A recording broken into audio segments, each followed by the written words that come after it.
ବର୍ଷା ବୋଲି ଛୁଟେ ତାକୁ ବର୍ଷା ପସନ୍ଦ ନାହିଁ। ଆଉ ଯେ ଆକାଶ ସେ ସ୍ୱର୍ଗ ଛାଡ଼ି ଆସି ମର୍ତ୍ତ୍ୟପୁରରେ ବାସ କରେ। ଠିକ୍ ଅଛି ଚିତ୍ରଗୁପ୍ତ, ଏଇ ଖୁସିର ଉଚ୍ଚତା କେତେ ରଖିଛ ଏଇଥର? ମହାରାଜ, ଆଉ କ'ଣ ଏଇଥର ମୁଁ ଭୁଲ କରିଛି? ଏଇଥର ପୁରା 5 ଫୁଟ 2 ଇଞ୍ଚ ରଖିଦେଇଛି। ଆଉ ଗୁଣ ସବୁ କ'ଣ ଦେଇଛ ଚିତ୍ରଗୁପ୍ତ?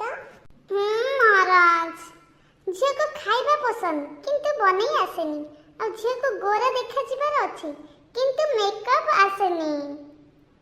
ଓକେ କରିକିରି ଏଇ ଖୁସି କି